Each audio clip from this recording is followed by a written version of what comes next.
গতকালই আমরা দেখেছিলাম অভিষেক বন্দ্যোপাধ্যায়ের কপ্টারে ডিজিসি এর না ছিল নির্দিষ্ট যে কপ্টার, এবং তারপর তিনি ঝাড়খণ্ডের মুখ্যমন্ত্রী হেমন্ত সোরেনের থেকে কপ্টার চেয়ে আনেন। আজও সেই কপ্টারেই অভিষেক বন্দ্যোপাধ্যায়ের উত্তরবঙ্গ সফর। আজও অভিষেক বন্দ্যোপাধ্যায়ের নির্দিষ্ট কপ্টারে অনুমতি মেলেনি ডিজিসি এর। সোরেনের কপ্টারেই বালুরঘাটে রওনা দিলেন অভিষেক বন্দ্যোপাধ্যায়। কথা বলবো, সান্নিক প্রতিনিধি রয়েছেন সঙ্গে। সান্নিক, গতকালের কথাটা বুঝলাম, নির্দিষ্ট কপ্টারে অনুমতি ছিল না, আজও কেন অনুমতি মিলল না?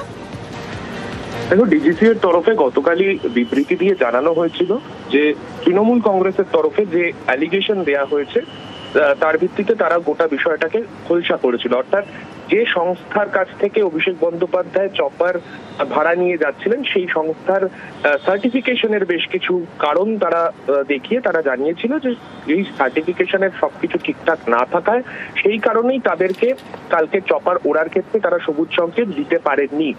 এখনো পর্যন্ত সেই সবুজ সংকেত যে আসেনি সেই বিষয়টাই কার্যত স্পষ্ট হলো। কেননা গতকাল আমরা জানি বীরভূমে হেমন্ত সোরেনের চপারে করেই অভিষেক বন্দ্যোপাধ্যায়কে যেতে হয়েছিল, এবং আজকেও বেহালা ফ্লাইং ক্লাব থেকে তিনি হেমন্ত সোরেনের সেই চপারেই আজ ফের একবার ইটাহারের উদ্দেশ্যে রওনা দিলেন। অর্থাৎ গতকাল অভিষেক বন্দ্যোপাধ্যায় যে সংস্থার কাছ থেকে চপার ভাড়া নিয়েছিলেন, যেখানে তার যে ডিজিসি এর তরফে সবুজ সংকেত যে চপার পায়নি, সেই জটিলতা অব্যাহত রইল, এবং তৃণমূল কংগ্রেসের তরফে ফের কোনো নতুন করে অভিযোগ করা হয় কিনা সেই দিকেই কিন্তু প্রত্যেকের নজর থাকবে।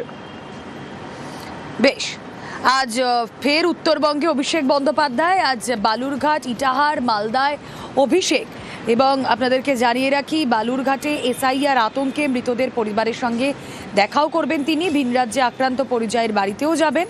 বালুরঘাট থেকে কপ্টারে ইটাহার যাবেন অভিষেক বন্দ্যোপাধ্যায়, এবং বিকেলে ইটাহারে অভিষেকের রোড শো রয়েছে। সন্ধ্যায় মালদায় সাংগঠনিক বৈঠক অভিষেকের। কর্মসূচিগুলো বললাম, কোথায় গিয়ে কি কি করতে চলেছেন অভিষেক বন্দ্যোপাধ্যায় আরো ডিটেলে জানবো। প্রতিনিধি আবির ঘোষাল রয়েছেন সঙ্গে। আবির,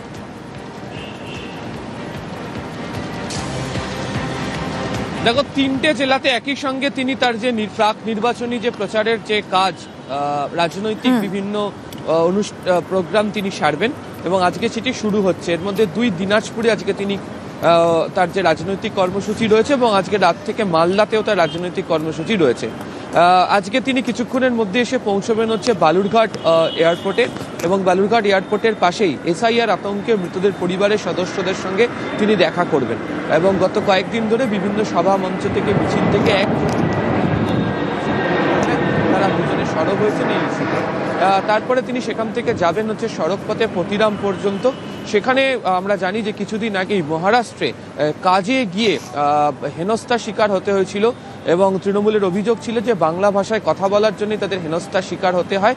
এবং তৃণমূলের বক্তব্য, তাদের মধ্যে একজন বিজেপির একজন সাংগঠনিক নেতা ছিলেন, যদিও তাদের যে জায়গা সেখান থেকে কোনো সাহায্য পাননি। তৃণমূল কংগ্রেসের তরফ থেকে তাদেরকে সাহায্য করা, আইনি লড়াই তাদেরকে সাহায্য করা হয়।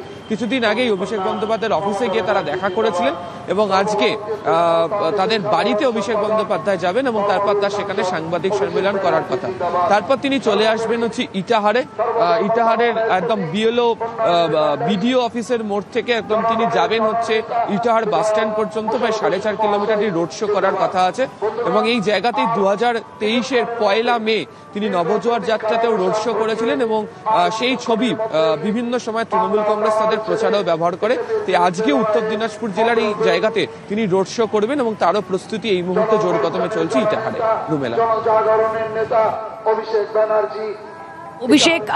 অভিষেক বন্দ্যোপাধ্যায়ের বালুরঘাটে আজ সফর, যে কথা আবির আমাদেরকে জানাচ্ছিলেন। বালুরঘাট, ইটাহার, মালদায় আজ অভিষেক বন্দ্যোপাধ্যায়।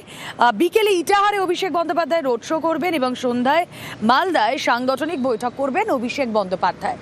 আবারও চলে যাব, আবির ঘোষাল রয়েছেন সঙ্গে। আবির, বিধানসভা নির্বাচনের আর হাতে গোনা কয়েকটা মাস, কিন্তু প্রচারে যেভাবে ঝাঁঝ বাড়িয়েছেন অভিষেক বন্দ্যোপাধ্যায়, তার বলার অপেক্ষা রাখে না। বালুরঘাট, মালদা, ইটাহারে অভিষেক বন্দ্যোপাধ্যায়ের এই রোড শো, সভা কতটা সিগনিফিকেন্ট হতে চলেছে?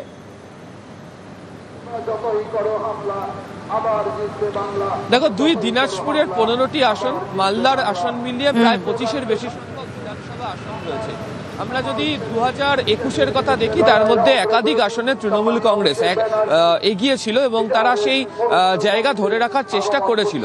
তো লোকসভা নির্বাচনে তৃণমূল কংগ্রেসের ব্যর্থতা আসে। মালদার 2 লোকসভা আসনে তারা হেরে যায়, রায়গঞ্জ আসন তারা হেরে যায়, বালুরঘাট আসনে হেরে যায় এবং বেশ কতগুলো জায়গাতে যে ব্যবধান ছিল তৃণমূল কংগ্রেসের সঙ্গে বিজেপি, সেই ব্যবধানের হেরফের অনেকটা হতে শুরু করে দেয়।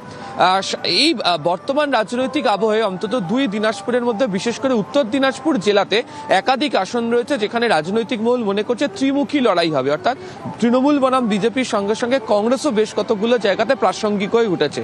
সম্প্রতি মালদাতে মৌসম বেনার্জি নূরের দল বদল করা এবং যেহেতু কোতোয়ালি পরিবারের একটা ভূমিকা থাকে এবং গত কয়েকদিন ধরে এখানে কংগ্রেসের তরফ থেকেও বিভিন্ন রাজনৈতিক প্রচার বাড়ানো হচ্ছে।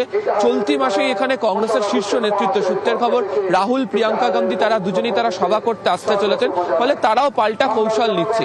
এরকমই আবহে এখানে দুটো ইস্যুকে তৃণমূল কংগ্রেস ধরতে চাইছে। এক, বিজেপিকে আমরা দেখেছিলাম যে লোকসভা নির্বাচনের মুখে যোগাযোগ ব্যবস্থা, বিশেষ করে রেল পরিবহন ব্যবস্থাকে সামনে রেখে তারা এগিয়েছিল। এখানে তৃণমূল কংগ্রেস তাদের প্রচারের ক্ষেত্রে পরিকাঠামোগত যোগাযোগ ব্যবস্থা এবং রেলের কাজ মমতা বন্দ্যোপাধ্যায় রেলমন্ত্রী থাকাকালীন শুরু করেছিলেন, সেটাকে প্রচারের ক্ষেত্রে আনতে চাইছেন। আর দ্বিতীয়ত পরিযায়ী শ্রমিক ইস্যু, যে কারণে আজকে অভিষেক বন্দ্যোপাধ্যায় পরিযায়ী শ্রমিকদের বাড়িতে তারা যাচ্ছেন এবং আগামীকাল মালদাতে উত্তরবঙ্গের সমস্ত পরিযায়ী শ্রমিকদেরকে নিয়ে তিনি সভা করতে চলেছেন। মালদাতে তারা প্রত্যেকে উপস্থিত থাকবেন। এই ইস্যুতে তারা ওঠাতে চাইছেন এবং অবশ্যই মালদা এবং উত্তর দিনাজপুর নিয়ে লাগাতার তৃণমূল কংগ্রেসের অন্দরে গত কয়েক মাস ধরে অভিযোগ এসেছিল নেতাদের নিজেদের মধ্যে দূরত্ব, বিভিন্ন ধরনের কর্মসূচিতে একজন গেলে অন্যজন একটু পিছিয়ে আসা, বিভিন্ন জায়গাতে সাংগঠনিক পদাধিকারীদের বিভিন্ন ধরনের সমস্যার বিষয়। ফলে অবশ্যই আজকের এই রাজনৈতিক কর্মসূচির মধ্যে দিয়ে সেই বার্তা দেওয়া এবং কড়া হাতে তাদেরকে যাতে সকল স্তরের কর্মীদেরকে রাস্তায় নামাতে পারা যায় সেই বিষয়ে বার্তা থাকবে, যেটা 26-এর বিধানসভা নির্বাচনের আগে তৃণমূলের কাছে এই 3 জেলার ক্ষেত্রে গুরুত্বপূর্ণ। বেশ,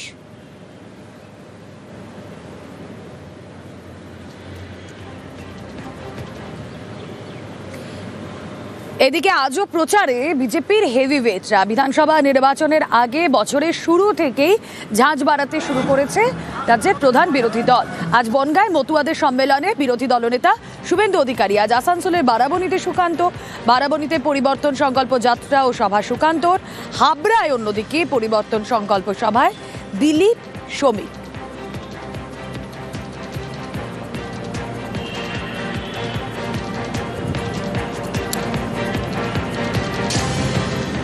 এই এসআইআর আবহে মতুয়াদের মধ্যে একটা আতঙ্ক কাজ করছে, তাদের নাম যদি বাদ পড়ে।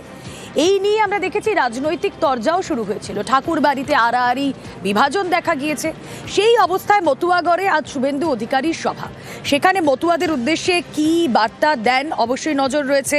মতুয়া ধর্ম মহাসম্মেলনে শুভেন্দু অধিকারী কথা বলবো, অনিরুদ্ধ প্রতিনিধি রয়েছেন সঙ্গে। অনিরুদ্ধ।